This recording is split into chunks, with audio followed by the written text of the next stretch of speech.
Beaucoup de certitudes pour si peu de résultats. C'est la façon dont vivent tellement de gens, avec un manque d'humilité absolu et total. Le secret de la vie, d'une vie de construction, d'une vie d'expansion, d'une vie de succès et de réussite, c'est d'alterner le chaud et le froid entre une extrême humilité et une confiance en soi inébranlable. La réalité, c'est que pour la plupart des gens, ils passent leur vie trop dans un côté et pas assez dans l'autre. Et des fois, tu te dis, tous les gens que tu regardes, les athlètes de haut niveau, les Cristiano Ronaldo, les Elon Musk ou je ne sais qui, d'ailleurs, peu importe si tu as des idoles ou des gens que tu respectes, au moins, en fait, tu ne vois d'eux que la partie confiante. Pourquoi? Parce que la partie confiante, c'est celle des interviews après match, c'est celle des interviews de succès d'une entreprise, mais tu ne vois pas ce qui constitue probablement la moitié du temps, c'est-à-dire de l'humilité. Parce que l'humilité, elle amène le travail, elle amène l'envie d'apprendre, elle amène l'envie de côtoyer des personnes qui ont plus et qui sont plus, et cette espèce de position d'éternel étudiant. Ça, c'est ce que l'humilité approche. Attention à ne pas exagérer dans l'humilité, parce que trop d'humilité, ça devient de la timidité. L'humilité, c'est une vertu. La timidité, c'est un vice. Ça te sert dans la vie d'être humble, mais ça te dessert d'être timide. La vie, elle est sociale, donc tu dois ne pas être timide. Tu dois lutter contre ça. Et certains diront, ouais, mais c'est facile parce que y en a qui ne sont pas timides de nature. Peu importe, le jeu il est comme ça. Le jeu il est comme ça. Donc si tu dois faire plus d'efforts sur cet aspect-là, sache que d'autres vont devoir faire des efforts que tu ne vois pas sur d'autres aspects. L'humilité, elle amène le travail, elle amène la soif d'apprentissage et elle est aussi celle qui te permet d'apprendre de tes erreurs. Parce que quand tu manques d'humilité, impossible pour toi d'apprendre de tes erreurs. Donc tu vas faire des erreurs, mais tu vas chercher le coupable ailleurs. Je le vois constamment dans mon activité. Des gens qui démarrent avec nous ou des gens qui ont plus de succès et d'expérience et qui ont toujours une bonne raison. Ils ont une espèce de carte, de portefeuille à excuses et à raisons pour lesquelles ça n'a pas fonctionné comme ils le voulaient. Quand d'autres, avec l'exacte même situation, et c'est eux qu'on retrouve sur les tapis rouges, c'est eux qu'on retrouve sur le devant de l'affiche et qui vivent comme ils le veulent, et ben prennent constamment l'entière responsabilité des échecs. Mais de la même manière, sur ce deuxième aspect dont on parlait, ces gens-là prennent aussi la responsabilité de leur succès. Et donc cette part de confiance, d'estime de soi très élevée, elle est essentielle pour quelqu'un qui veut mener sa vie avec du succès. Parce que tu peux pas être, comme je le disais, tu peux pas vivre ta vie timidement.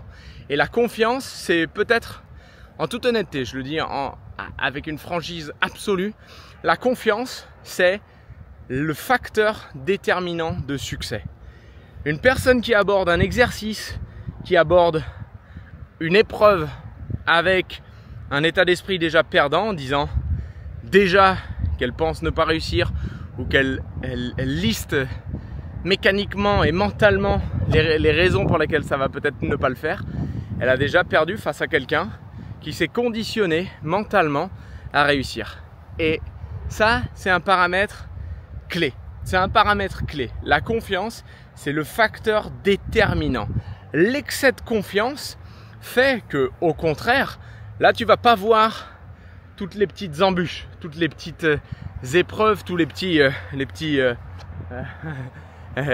comment dire, les petites malfaçons du terrain sur lequel tu évolues, de l'environnement dans lequel tu évolues. Et donc, tu risques de t'exposer à plus d'échecs. Et qui dit confiance surdéveloppée, dit que naturellement, si tu te confrontes à des échecs, tu vas avoir tendance à remettre en question d'autres personnes plutôt que toi. Donc, il faut souffler le chaud et le froid, alterner entre l'humilité et la confiance. Mais ne jamais être piégé et prisonnier des extrêmes.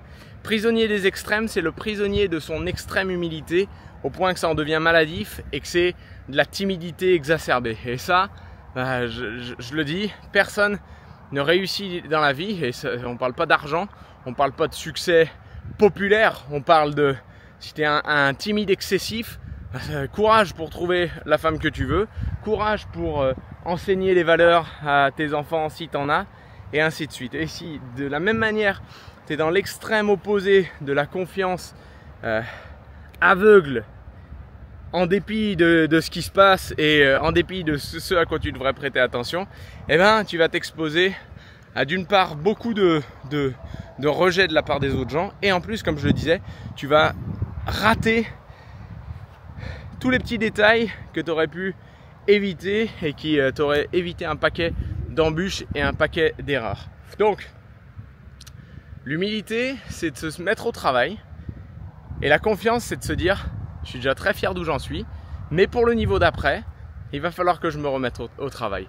C'est pour ça qu'un gars comme Cristiano Ronaldo, si je le reprends, ou un gars comme Elon Musk, ou on pourrait en citer un paquet, mais en même temps pas tant que ça dans l'extrême non plus, ces gens-là, c'est pour ça qu'à chaque fois ils te surprennent.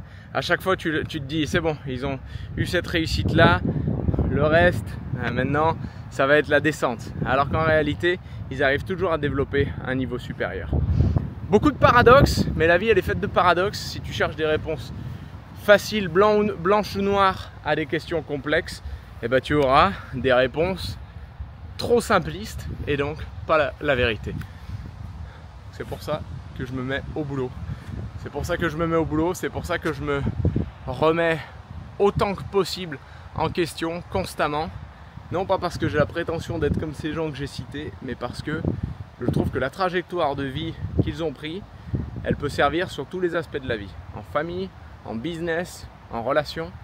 Et ça, c'est comme ça qu'on vit une grande vie. C'est comme ça qu'on vit la grande vie.